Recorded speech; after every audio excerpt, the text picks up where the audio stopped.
திரும்ப ஒரு ஆளுக்கு வேலை போயிடுச்சு அப்படின்னா 50% of the income is cut. So அப்படிங்கிறது ரிமைனிங் 50% வச்சு அப்போ வந்து இந்த சேவிங்ஸே ஃபுல்லாக ஸ்டாப் பண்ணுற மாதிரி இருக்கும். ஒரு கிட் எஜுகேஷனுக்கு ஒரு ஸ்பௌஸ் சேவ் பண்ணுறாங்க, இன்னொரு கிட் எஜுகேஷனுக்கு இன்னொரு ஸ்பௌஸஸ் சேவ் பண்ணுறாங்க. அது மாதிரி ஒரு கிட் மேரேஜுக்கு ஒரு ஸ்பௌஸு, இன்னொரு கிட் மேரேஜுக்கு இன்னொரு ஸ்பௌஸு, ப்ளஸ் ரிட்டையர்மெண்ட்டுக்கு 2 பேரும் 50-50. ஸோ ஸ்கீம்ஸையும் அதே மாதிரி ஒரு 3 ஸ்கீம் அவங்களுக்கு 3 ஸ்கீம் அவங்களுக்குன்னு. இதில் எமர்ஜென்சி ஃபண்டை ஒருத்தர் கிரியேட் பண்ணுவீங்க, 2 பேரும் சேர்ந்து கிரியேட் பண்ணும்போது ஒருத்தர் மட்டும் பண்ணால் போருமா? ஒன்று செலவு பண்ணணுங்கிறது, செகண்ட் வந்து நம்மளால் எவ்வளோ செலவு பண்ண முடியும், what is needed, what are wants, what are needs. So wants versus needs தெரிஞ்சுக்கிட்டாங்கன்னா அவங்களுக்கு பிரச்சனை இல்லை.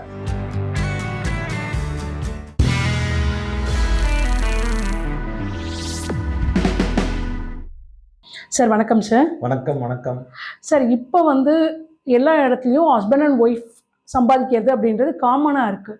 இப்போ நிறைய வீடுகள் என்ன பண்ணுறாங்கன்னா, ஒருத்தர் சம்பாதிக்கிறத நம்ம செலவுக்கும் ஒருத்தர் சம்பாதிக்கிறத சேவிங்ஸும் இருக்காங்க. இது கரெக்டான அப்ரோச்சாங்க சார்? There is no thing call right or wrong. இது ஒவ்வொருத்தரும் ஃபேமிலியும் அவங்க ஹஸ்பண்ட் அண்ட் ஒய்ஃப் எடுத்துக்கிற டெசிஷன் ஜென்ரலி. இப்போ எப்படின்னு வந்து பார்த்தீங்கன்னா, இப்போ நிறைய இடங்களில் வந்து இப்போ 2 பேரும் வேலை பார்த்தா தான் லைஃபே ரன் பண்ண முடியும். அது லோ இன்கமில் பூரா 2 பேரும் கம்பல்சரியாக போய் ஆகணும். அதுவே அவங்க வீட்டு செலவுக்கு போதவில்லை அப்படின்னு சொல்லிட்டு அவங்க வந்து திருப்பி லோன் வாங்குறாங்க, அது இதெல்லாம் பண்ணுறாங்க, இல்லை ஜாப் ஸ்விட்ச் பண்ணுறாங்க, all those things that happens. இப்போ நீங்கள் சொல்கிற கேட்டகரி வந்து ஒரு மிடில் கிளாஸ்ன்னு நான் எடுத்துக்கிறேன். Middle class, upper middle class. இப்போ இவங்க எல்லாருமே வந்து கொஞ்சம் சப்ஸ்டன்ஷியல் இன்கம், பர்டிகுலர்லி ஐடியில் ஒர்க் பண்ணுறவங்க, அது மாதிரிலாம் இருக்கவங்களுக்கு வந்து இன்கம் வந்து சப்ஸ்டன்ஷியலாக இருக்குது. ஸோ அப்படிங்கிற வந்து இப்போ அவங்க ஆளுக்கு 1 லட்சம் சம்பாதிக்கிறாங்க, ஆளுக்கு 50,000 சம்பாதிக்கிறாங்க, விச்சவர் வே டசன்ட் மேட்டர். அவங்களுடைய லைஃப் ஸ்டைலு குறைவாக இருக்குது. இப்போ பர்டிகுலராக வந்து பார்த்தீங்கன்னா, இப்போ சென்னை போன்ற நகரங்களில் வந்து செலவுகள் அதிகமாக இருக்குது. வேற இதே ஐடியில் மதுரையில் ஒர்க் பண்ணாங்க, திருச்சியில் ஒர்க் பண்ணாங்க, கோயம்புத்தூரில் ஒர்க் பண்ணாங்கன்னு வச்சுங்களேன், அவங்க வீடு இருக்குது, அப்பா அம்மா ஏற்கனவே வீடு இருக்குது, சாப்பாடு சமைச்சு போட ஆள் இருக்குது, எல்லாத்துக்கும் அவங்க. ஸோ அவங்களுக்கு சில பேர் அழகாக 2 வீலரில் போயிட்டு குயிக்காக வந்துடுறாங்க. ஸோ அவங்களுக்கு மிச்சம் நிறையா ஆகுது. ஸோ இப்போ அது போன்ற இடங்களில் பூரா நீங்கள் கேட்குறது உண்மையாகும். இதில் வந்து என்னென்னு பார்த்தீங்கன்னா, 2 பேரும் கம்பைன் பண்ணி செலவு பண்ணுறாங்க அப்படின்னா பெஸ்ட்டு. என்னுடைய தாட் ப்ராசஸ் வந்து பார்த்தீங்கன்னா, 2 பேரும் ஒரு 50-50 எக்ஸ்பெண்டிச்சருக்கு கான்ட்ரிபியூட் பண்ணிவிட்டு அவங்கவங்க பேரில் 2 பேருமே வந்து இன்வெஸ்ட்மெண்ட்டும் பண்ணிக்கிறது நல்லது இன் ஜென்ரல். இப்போ ஒருத்தர் வாங்கியாத பூரா செலவழிக்கிறாரு, இன்னொருத்தர் பூரா சேமிக்கிறாங்க அப்படின்னு இல்லாமல், ஸோ 2 பேரும் 50-50 செலவழிக்கிறாங்க. அப்ராக்சிமேட்டாக சொல்கிறேன், it may be higher lower depending on the convenience.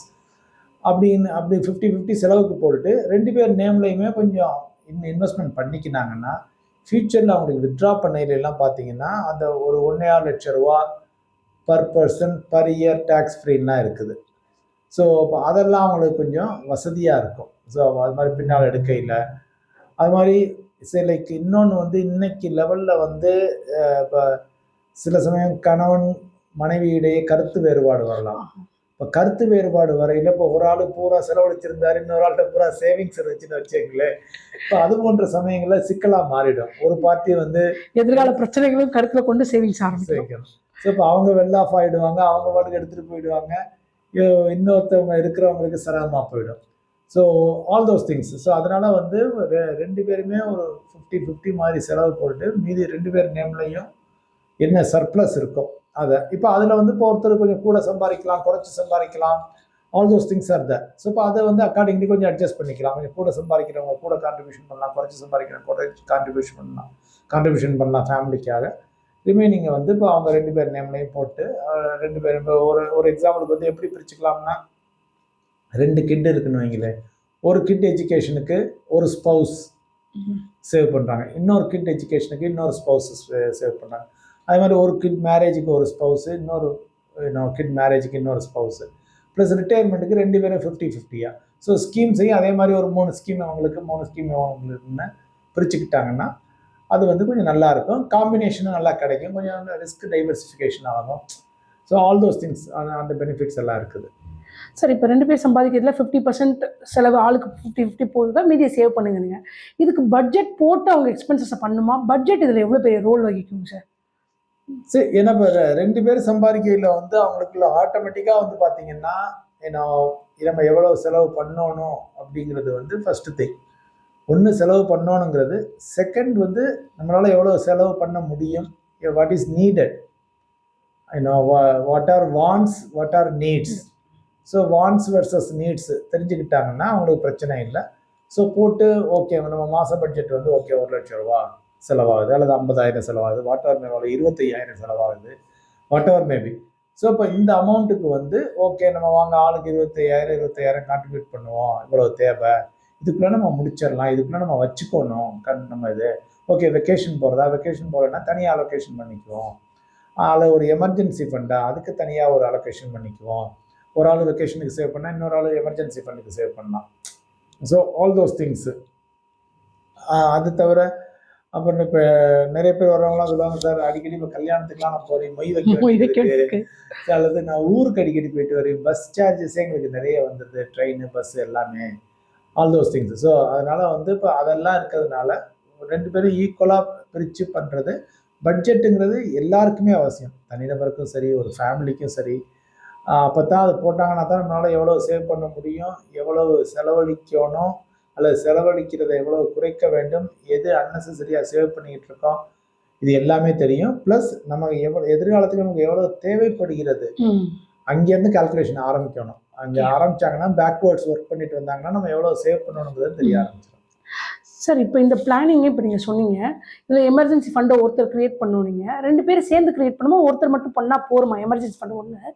இன்னொன்று கல்யாணம் ஆன உடனே இந்த பிளானிங் ஆரம்பிச்சிருமா? ஏன்னா இப்போ இருக்க விமன்லாம் படித்து முடிச்சதுமே வேலைக்கு போக ஆரம்பிக்கும் போது அவங்க இன்வெஸ்ட்மெண்ட்டும் ஆரம்பிச்சிடுறாங்க ஆட்டோமேட்டிக்காக. அப்படின்றப்ப அவங்க ஆல்ரெடி பிளான் பண்ணி போயிட்டுருப்பாங்க, அதை திரும்பவும் அதை இது பண்ணிட்டு இவங்க பிளான் பண்ணி திரும்பவும் கல்யாணம் ஆனதுக்கப்புறம் புதுசாக ஆரம்பிக்கணுமா? எப்படி பண்ணுங்க சார்? இல்லை சிலைக்கு இப்போ நான் வந்து ஒரு எக்ஸாம்பிளுக்கு சொன்னேன், எமர்ஜென்சி ஃபண்டை ஒரு ஆள் நேமில் வச்சுக்க, வெக்கேஷன் ஃபண்டை ஒரு ஆள் நேமில் வச்சுக்கணுன்னு. 2 பேருமே நாங்கள் பாதி போட்டுக்கிறோம்னாலும் fine, there is no doubt about it. அது எப்படி வேணாலும் பண்ணிக்கலாம், நம்ம கன்வீனியன்ஸ் தான். பட் இப்போ சேவிங்ஸ் வந்து இப்போ இண்டிவிஜுவலாக இருக்கையில் வந்து நம்ம வந்து ப்ராப்ளி பேரண்ட்ஸுக்கு கொடுத்துருப்போம், அந்த ஃபேமிலிக்கு சப்போர்ட் பண்ணியிருப்போம், வெளியில் செஞ்சுருப்போம், அது கொஞ்சம் ஹை ரிஸ்க்லாம் நிறைய விட. பட் மேரேஜ்னு வந்து ஒரு ஃபேமிலின்னு உருவான பிறகு வந்து நம்ம வந்து we have to be little careful. நமக்கு நம்ம எப்போ குழந்தை எப்போ பெற்றுக்க போகிறோம், எவ்வளோ நாள் கழிச்சு, ஸோ அந்த சைல்டுனா அதுக்கு எஜுகேஷன் 5 இயர்ஸ்லையோ 3 இயர்ஸில் போய் ஸ்கூலில் சேர்க்கையில் அதுக்கு ஒரு பணம் வேணும். So all the responsibility increases. Okay double இன்கம்மாக இருக்குது, but at the same time responsibility increases. So அப்படிங்கிறது வந்து இப்போ நம்ம கொஞ்சம் நம்மளுடைய இன்வெஸ்ட்மெண்ட் ஸ்டைலில் யங்ஸ்டராக இருக்கையில் கொஞ்சம் இன்னும் ஹைலி அக்ரெசிவாக போயிருப்போம். இப்போ வந்து கொஞ்சம் லைட்டாக கொஞ்சம் டோன் டவுன் பண்ணுற மாதிரி, but at the same time tone down பண்ண பிறகு லாங் டேர்முக்கு உள்ளதை ஸ்டில் அக்ரெசிவாக ஹை ரிஸ்கில் போய்க்கலாம். பட் ஷார்ட் டேர்முக்கு உள்ளது அதை எல்லாமே வந்து நம்ம கொஞ்சம் டோன் டவுன் பண்ணுற மாதிரி இருக்கும். அப்போ இதில் இன்னொரு இஷ்யூஸ், இப்போ இவங்களாம் எல்லாம் பண்ணிக்கிட்டு இருப்பாங்க, திருப்பி ஒரு ஆளுக்கு வேலை இல்லாமல் போயிடும், அப்போ வந்து அந்த இஷ்யூஸும் வருது. ஸோ இப்போ திருப்பி ஒரு ஆளுக்கு வேலை போயிடுச்சு அப்படின்னா 50% of the income is cut. So அப்படிங்கிறது ரிமைனிங் 50% வச்சு அப்போ வந்து இந்த சேவிங்ஸே ஃபுல்லாக ஸ்டாப் பண்ணுற மாதிரி இருக்கும், maybe just I'm saying. So அதனால் அப்போ வந்து இன்னும் சில கப்புள்ஸ்லாம் என்ன பண்ணுறாங்க, நாங்கள் ஒரு ஆள் இன்கமில் தான் இருக்கிறோம்னு நினச்சே நீங்கள் பிளான் பண்ணுங்க.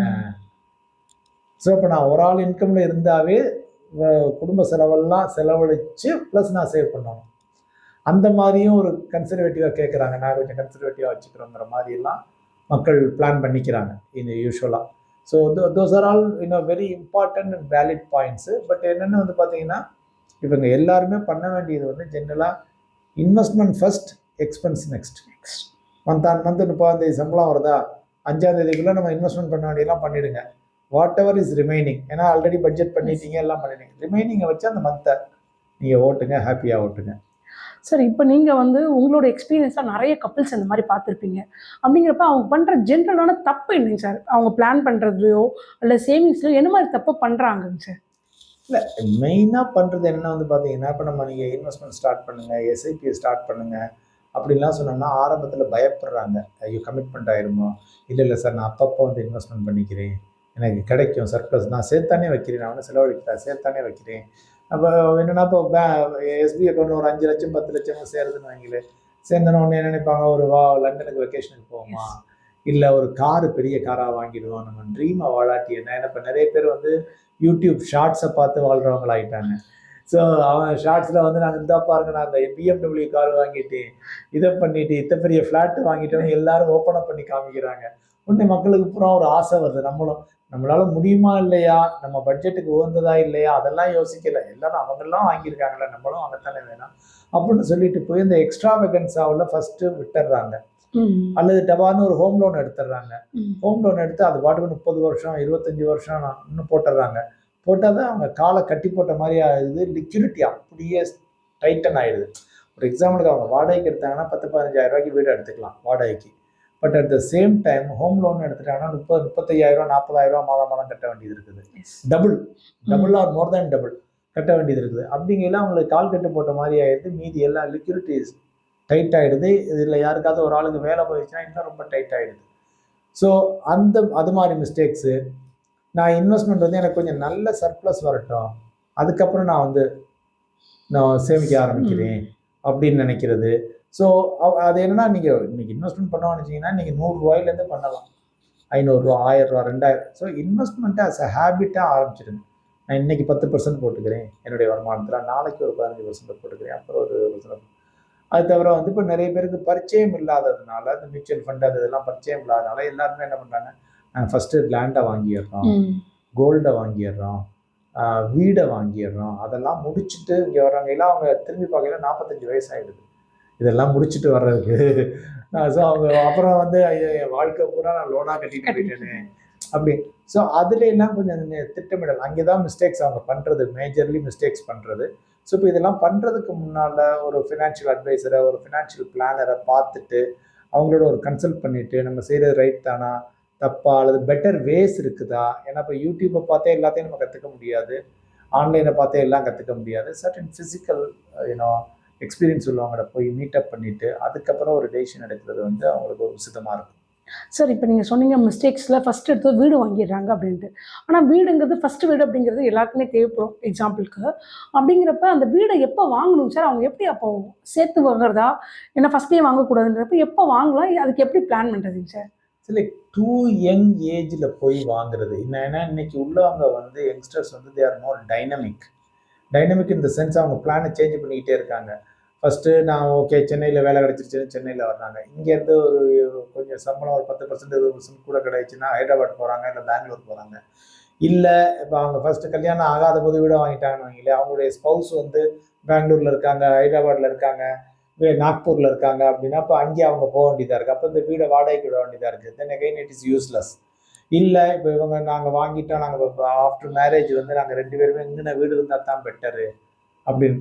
ஸோ இப்போ அவங்க வீடு எப்போ வாங்கணும்னு நினைக்கிறீங்கன்னா, நான் சொல்கிறேன்னா ஜென்ரலாக வந்து okay I am settled in life, என்னுடைய ரெஸ்ட் ஆஃப் த லைஃபுக்கு நான் இந்த சிட்டியில் இந்த ஏரியாவில் தான் நான் செட்டில் ஆக போகிறேன்.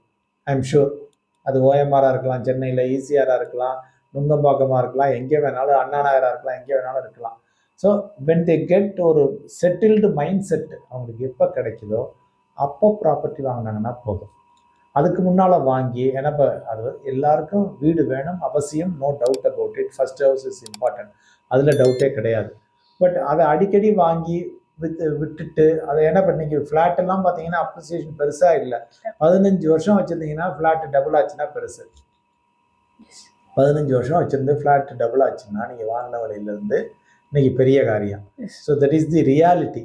ஸோ அதனால் பெட்டர் நீங்கள் எப்போ வேணுமோ அந்த டயத்தில் ஒரு லோனை ரைஸ் பண்ணி அது வரைக்கும் ஹவுஸுக்கான ஒரு அமௌண்ட்டை ஒரு ஃபண்டை போட்டு வைங்க.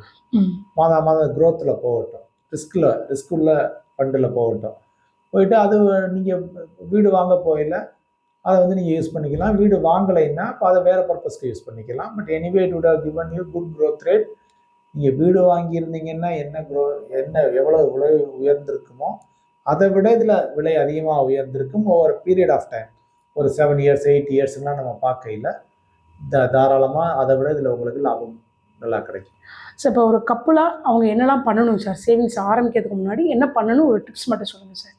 இல்லை, ஜென்ரலாக வந்து ஃபஸ்ட்டு வந்து பிஃபோர் இன்வெஸ்ட்மெண்ட்ஸ் ஆர் சேவிங்ஸ் வந்து ரொம்ப இம்பார்ட்டன்ட் வந்து இன்சூரன்ஸ், ஹெல்த் இன்சூரன்ஸ் ரொம்ப இம்பார்ட்டண்ட்டு, லைஃப் இன்சூரன்ஸ் ரொம்ப இம்பார்ட்டண்ட்டு. இது வந்து பேசிக் குவாலிஃபிகேஷன். ஸோ இது ரெண்டையும் முடிச்சுட்டு தென் கொஞ்சம் எமர்ஜென்சிக்கு திடுதுப்புனா ஏதாவது வந்தால் என்ன பண்ணுறதுன்னு ஓரளவு பணம், ஒரு 6 மாதம் செலவுக்கு உண்டான பணத்தை அதை சேர்த்துட்டு அதுக்கப்புறம் then they can get into investments, long term investments. Okay, நான் ரிட்டையர்மெண்ட்டுக்கு போடுறேன், குழந்தைங்க எஜுகேஷனுக்கு போடுறேன், குழந்தை மேரேஜுக்கு போடுறேன், ஆல் தோஸ் திங்ஸ். ஸோ அப்போ அதுக்கப்புறம் அவங்க அந்த லாங் டேர்ம் மோடுக்கு வந்தாங்கன்னா would be better. In general வந்து நானா டூ இட் யுவர் செல்ஃப் பண்ணாமல், அவங்களுக்கு எல்லா விவரம் தெரியும்னா பண்ணிக்கிட்டோம், நாலேஜ் இருக்குது, விவரம் இருக்குது, டைம் இருக்குன்னா அவங்களா பண்ணிக்கிட்டோம். அப்படி இல்லைன்னா ஒரு அட்வைசர் ஹெல்ப்போட பண்ணுறது வந்து would be a better choice. ஓகேங்க சார். தேங்க்யூங்க சார். தேங்க்யூ.